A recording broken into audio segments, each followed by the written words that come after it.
The year was 2016, and Ray Young was stepping onto a large dirt lot in Dallas, Texas. This was the same lot she drove by all the time, wondering what it could one day become. It had a small building attached to it. That's where the kitchen would go, right? Ray wondered to herself. As she stepped carefully through the dirt and gravel, Ray could picture it all in her mind's eye. The twinkling lights and brightly colored murals, the lively music and happy diners chatting. She could smell the goikwan and nukmam, the ginger and garlic practically melting on her tongue. And she could hear her brother Sang greeting people and laughing. "What do you think?" the landlord asked her. Yes, it would take everything Ray had to turn this dirt lot into the restaurant of her dreams. She'd be giving up her savings, her stability, her newfound calm, but she had to give it a try. "Where do I sign?" she said.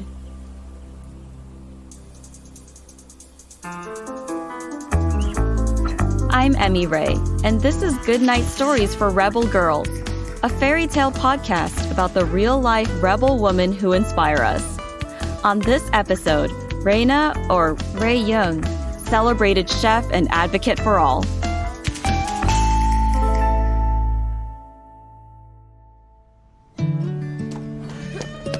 Ray, convo bep yup Maddie.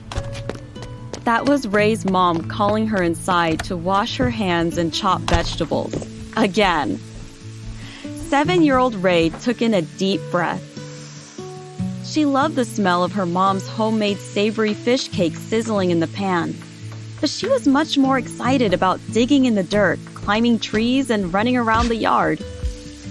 Ever since her family immigrated from Vietnam to Long Beach, California, Ray only wanted to romp and explore outside, and she had a dear baby brother to be her playmate. His name was Sang, and he was the 12th in the Duong family. Ray adored Sang, even though she heard her parents arguing about him a lot. Sang had been born with Down syndrome, which meant that he processed words and emotions very differently than their other children, and he needed a lot of help with daily activities. Because of this, someone would have to care for Sang for the rest of his life. Growing up in a big family was noisy and fun, and her father's #1 rule was to always help the helpless. He never took a car trip without pulling over to the side of the road to offer a hand to someone in need. At home, Ray's dad built a sunroom in the backyard so they could all eat together. Ray did love cooking with her mom, even if it meant coming inside and washing her hands. Together, they made huge platters of jaka, or fish cakes, kariga, or chicken curry, sliced papaya, roasted peanuts, cilantro leaves, and bean sprouts.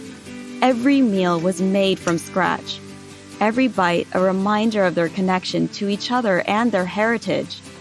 Ray adored her mom and loved to make her laugh. At the same time, being in such a big family was challenging for Ray. With so many siblings, she had to speak up if she was ever going to be heard. And while her dad was very kind to her, Ray saw him get angry and even abusive with her mom and Sang. One day, Ray heard her mom crying. Ray's dad had lost a lot of money while gambling, and her mom was distraught. Ray wished there was some way she could take care of her family and create a safe space from her dad. But her mom refused to leave his side. Instead, she wiped her tears and started preparing dinner. Cooking was her way of continuing on, of nourishing and supporting her family. When Ray was 22, she left home so she could figure out who she was on her own. Her sister An bought her a ticket to visit her in Dallas, Texas, a city known for being big and bold. Ray loved wandering through the city, gazing at the wide open skies and smiling at new faces. But she still felt restless. She had a job that she didn't like, so she quit. Only that made everything worse. Now what was she going to do? She sat around feeling lost for months, telling herself she'd failed. And then, she heard a voice. It was her own voice. She was talking to herself. Get it together, Ray. She'd grown up in a family of 12 kids and had to fight to have her voice heard. She could hear it now. But what did it want? Ray thought about what gave her joy. She loved fashion, running her hands through racks of stylish clothes, picking out different textures and patterns to put together.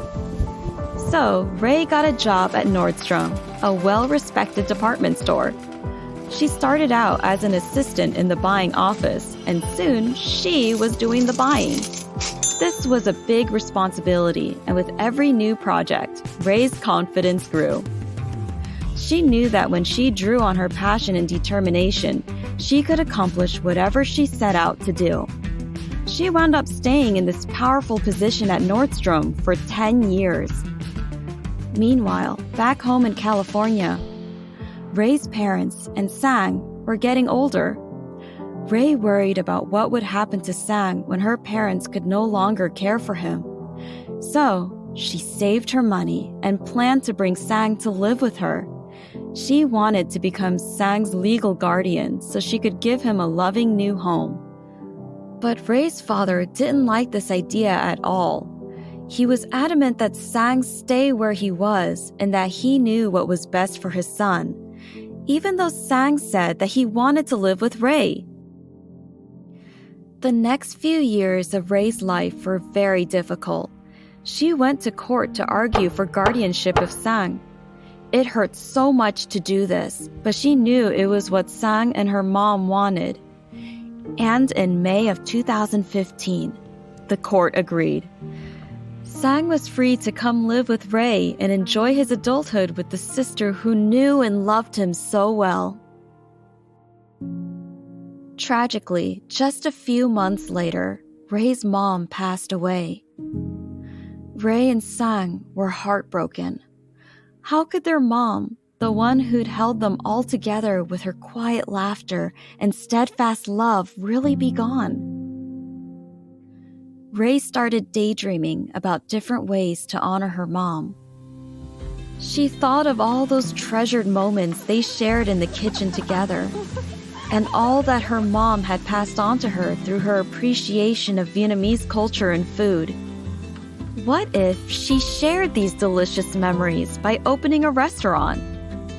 But it wouldn't be just about eating the yummy dishes she cooked growing up.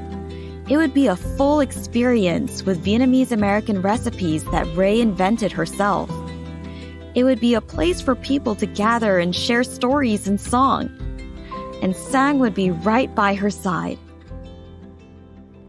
One day, Ray walked into her boss's office at her corporate job. Her heart was pounding, but she embraced the fear.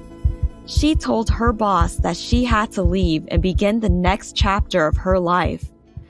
Then, she took everything she'd learned about running a business and started her plans for a pop-up restaurant called Sandwich Hag. In April of 2016, on a bustling boulevard in Dallas, Texas, the scent of toasted baguettes loaded with herbs and tender meat floated through the air. Customers followed their noses to a small window where Ray and Sang took orders for Vietnamese American banh mi sandwiches. Then they quickly put together each dish from scratch, and Sang made sure to tell the customers that his mom used to make that same dish. Ray had decorated the adjoining patio with string lights, artwork, and brightly colored tables and chairs, so customers could sit and chat. Soon it was buzzing with laughter and sounds of approval from satisfied diners. Sang's welcoming smile and bubbly personality were a perfect fit for the restaurant business, and Ray wanted her restaurant to be as inclusive as possible. So she hired many people from the disability community. She made sure there were lots of ways to communicate, like using a color chart to describe different menu items.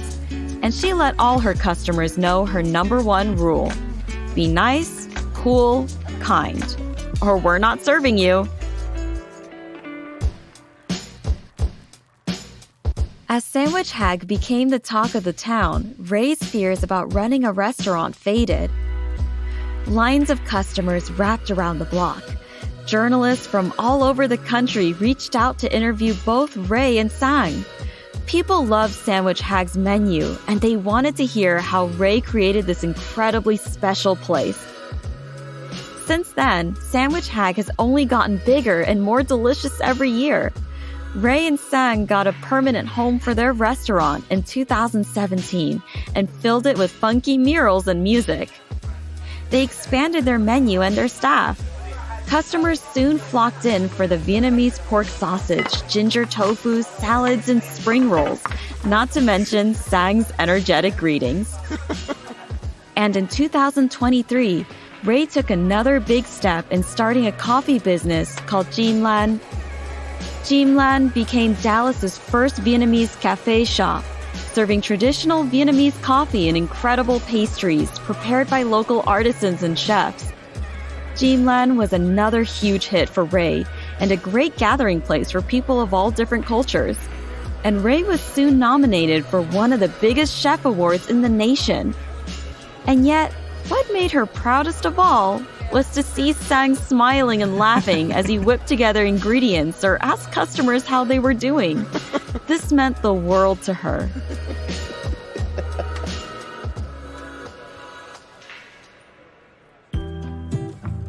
The young Ray, who loved climbing trees and digging in the dirt, never fathomed she would be running a world-famous restaurant known for delectable food and inclusivity.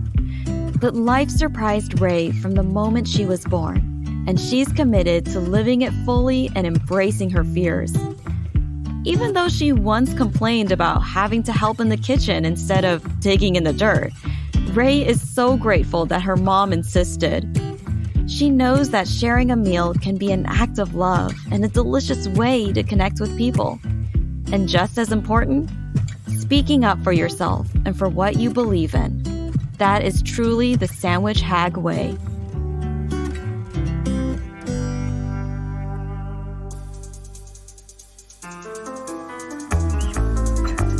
This podcast is a production of Rebel Girls. This episode was narrated by me, Emi Ray.